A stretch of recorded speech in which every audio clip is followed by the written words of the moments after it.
Olá, meus queridos, tudo bem com vocês? Espero que sim. Bom, na semana passada nós aprendemos sobre o gênero editorial. E aí eu comecei a dizer a vocês que a partir de agora nós focaremos nos gêneros argumentativos. Nosso objetivo é aprender a argumentar, né? E aí, dando continuidade ao conteúdo do gênero editorial que nós aprendemos na semana passada, o nosso gênero de hoje é o artigo de opinião. Muitos de vocês terão a sensação de que estão é, ouvindo a mesma aula. E por que isso? Porque o gênero artigo de opinião e o gênero editorial são bastante semelhantes no quesito estrutura e ambos, são gêneros do universo jornalístico. Todavia, existem diferenças fundamentais que fazem com que um seja editorial e o outro seja um artigo de opinião. Então, nessa aula, nós vamos aprender as características fundamentais do gênero artigo de opinião e amanhã, juntos, nós vamos ver exemplos, tirar dúvidas, vai ficar tudo mais claro, tá bom?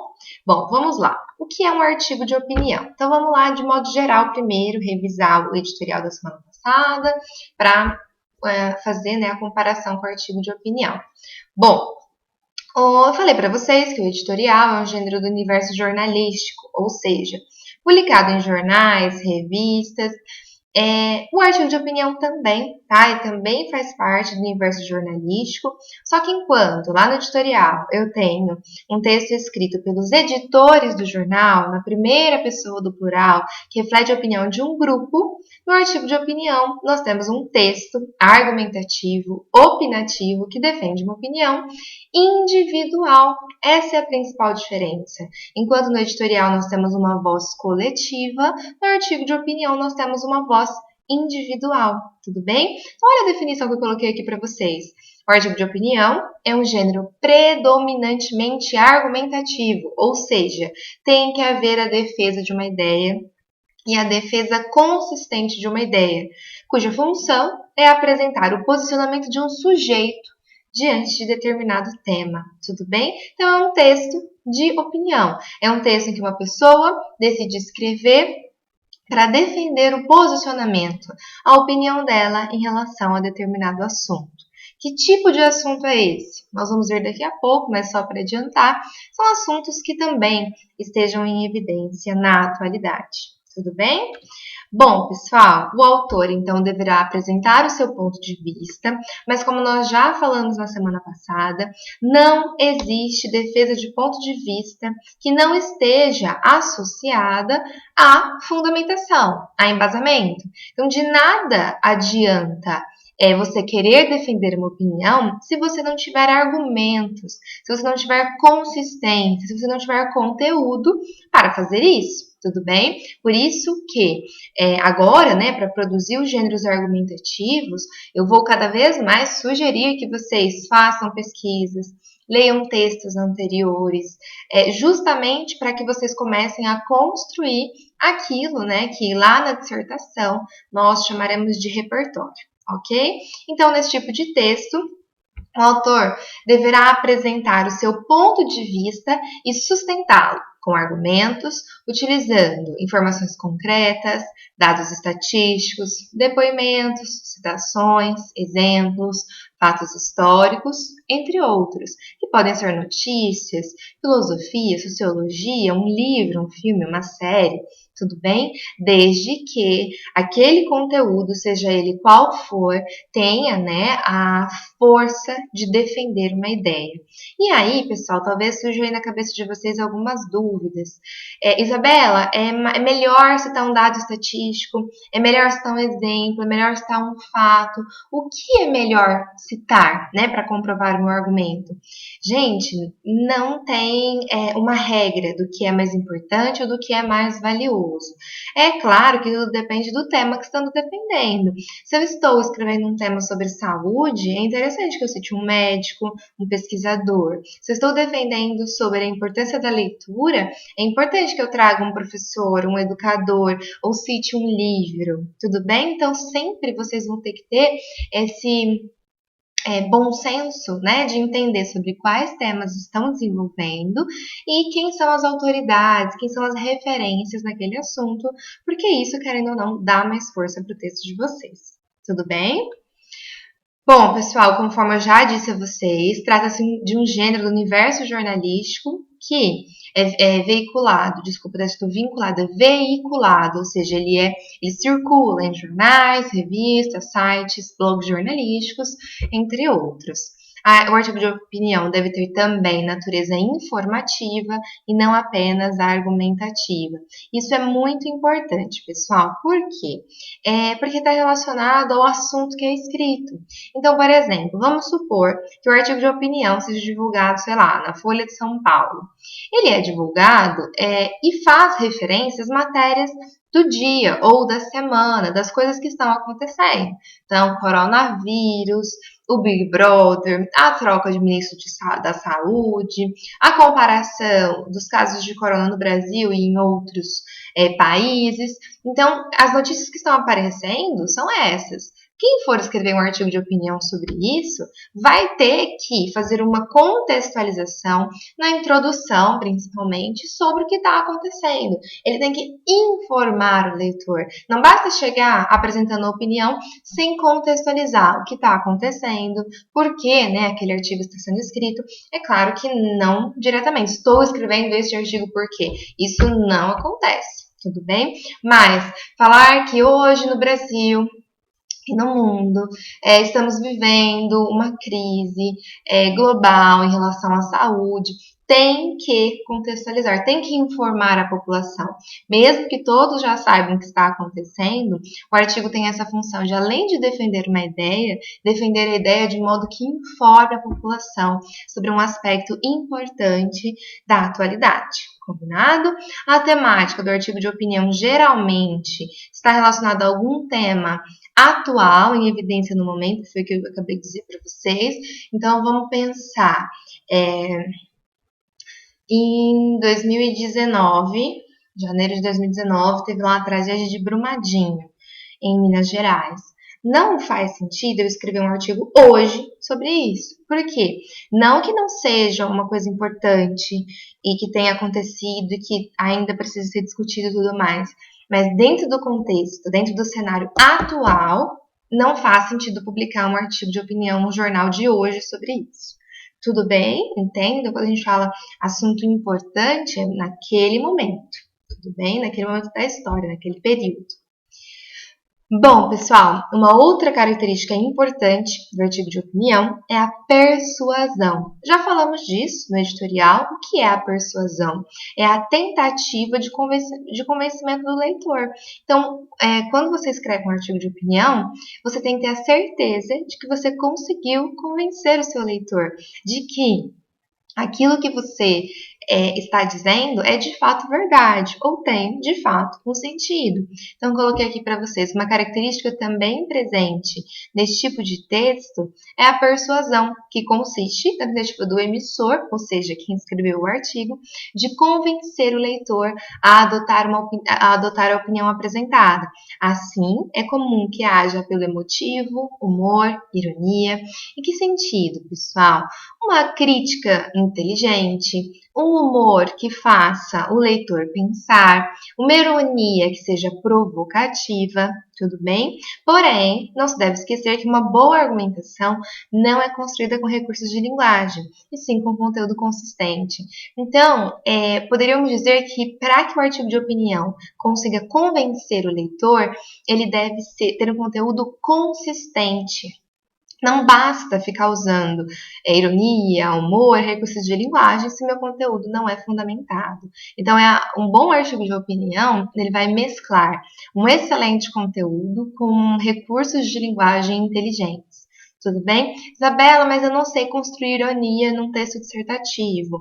Eu não sei como fazer um humor de modo que isso faça com que o leitor pense. tudo bem, tá? Não é obrigatório. É um dos recursos, né? A questão da linguagem apelativa e tudo mais, esses recursos de linguagem, eles podem ser usados. Não que isso seja necessariamente obrigatório, tudo bem? O que é obrigatório? Apresentar a opinião e defendê-la com muita fundamentação, tudo bem? Bom, pessoal, lembra, né, que eu falei para vocês que lá no editorial não havia assinatura. Por que não havia assinatura? Justamente porque a voz era coletiva, ou seja, existia um grupo de pessoas escrevendo. Por isso que não podia assinar o nome de fulano, o nome de ciclano. Por quê? Porque não é a autoria de uma pessoa, mas são de várias pessoas. No artigo de opinião, por ser uma voz individual, a opinião de uma pessoa, vai apresentar a assinatura. Ou essa assinatura aparece logo abaixo do título, ou ela aparece lá no final. Sugiro que vocês coloquem sempre ao final do texto. Só que, pessoal, quando vocês forem escrever um artigo de opinião, seja aqui na proposta que eu vou passar para vocês, seja no vestibular, vocês têm que ficar muito atentos. Por quê? Em nenhum vestibular você pode assinar no texto, na redação, com o seu nome. Por quê? Porque não pode haver nenhuma forma de identificação. Tudo é muito sigiloso. Então, no vestibular, você nunca deve se identificar na redação, pelo amor de Deus. Se isso acontecer, você corre o risco de ter o seu texto zerado. Então, você vai ter que seguir as instruções de assinatura dadas na prova. Então, por exemplo, a UFO, que é a Universidade Federal de Uberlândia, costuma pedir para os alunos assinarem com José ou Josefa, ou fulano de tal, ou fulana de tal, ou João, ou Maria, né? A UEL faz isso, a Unicamp faz isso. Então, estejam atentos na proposta de redação, qual é a assinatura, a máscara, né, que o vestibular está pedindo que vocês assumam. Tudo bem? Bom, pessoal, então resumindo, o gênero artigo de opinião, ele é um gênero do universo jornalístico, cuja função é apresentar a opinião diante de um determinado tema. O autor deverá apresentar argumentos e exemplos que sustentem o ponto de vista dele. Tudo bem? É isso, de modo geral. Vamos agora para a estrutura e a gente finaliza essa aula. Bom, qual é a estrutura de um artigo de opinião? Exatamente a mesma estrutura de um editorial e a mesma estrutura de uma dissertação argumentativa que começaremos a aprender daqui a pouco. O artigo de opinião tem que ter um título, obrigatoriamente. Lembrando que ele está sendo divulgado num jornal, numa revista, e nós queremos que as pessoas leiam o nosso texto. Então, o título ele deve ser criativo para chamar a atenção do leitor e fazê-lo ler o texto. Criativo não significa sensacionalista. Criativo não significa que você deva mentir, por exemplo, ou dar muitas informações. Lembra, um bom título é aquele que dá uma ideia do que vai ser desenvolvido no texto, que é curto e que é criativo. Tudo bem? Bom, pessoal, a introdução, como eu já disse a vocês, quando a gente pensa em textos argumentativos que tenham introdução, desenvolvimento, conclusão, a introdução é sempre o momento de apresentar o assunto que vai ser desenvolvido. Você não pode começar o texto defendendo logo de cara uma ideia. Você precisa contextualizar, ou seja, contar para o leitor, de modo objetivo, qual é o assunto que vai ser desenvolvido naquele texto. Então, você vai apresentar o assunto, vai apresentar o tema de maneira clara e direta. Não vai ficar fazendo rodeios também. Então, por exemplo, vou escrever sobre saúde pública no Brasil. Eu vou começar falando, o SUS surgiu na década de tal, com o objetivo de, primeiro faz essa contextualização em relação ao sistema de saúde, depois, que seria falar do assunto, depois você vai falar, o sistema de saúde é bom, ele é ruim, esse é o tema do seu texto, e é interessante que em um artigo de opinião, além de apresentar o assunto, além de apresentar o tema, você já apresente também a sua opinião, a opinião que vai ser desenvolvida ao longo do texto. Então, é interessante que o ponto de vista a ser defendido seja apresentado já neste momento do texto. E aí, qual que é a sua função no restante do texto? Defender essa opinião que já está clara para o leitor. Tudo bem? Desenvolvimento, pessoal. Desenvolvimento pode ser composto por 2, 3 parágrafos, tudo bem? 1, 2 ou 3 parágrafos. não precisa de mais do que isso. Um acaba sendo pouco, né? Então a gente sempre pede pelo menos 2 parágrafos de argumentação. Então ele pode ser composto por 1 ou 2 parágrafos, até 3, sem problemas, e deve apresentar, como eu já disse a vocês, argumentos, fatos, dados, exemplos, relatos, citações, enfim, conteúdo suficiente que sustente a tese. Tese é a sua opinião, posicionamento, a fim de convencer o leitor de que a opinião defendida é válida. Então vamos supor que lá na introdução você diz: o SUS é fundamental para a manutenção da saúde no Brasil, a manutenção da saúde de qualidade no Brasil. Você vai ter que construir 2 argumentos defendendo porque o SUS é algo realmente positivo. E aí, para isso, você traz dados, estatísticas. Olha quantas pessoas o sistema público de saúde atende por ano. Olha em comparação aos Estados Unidos, que não tem um sistema de saúde público. Como funciona a saúde aqui no Brasil? Compara com os Estados Unidos.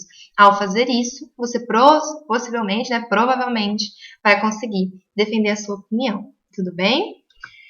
E a conclusão, pessoal? A conclusão de um texto dissertativo argumentativo, assim como no editorial, assim como no artigo de opinião, ela tem a função de retomar, não só a introdução, mas retomar os aspectos principais do texto e reafirmar, confirmar a tese, o seu posicionamento, o seu ponto de vista.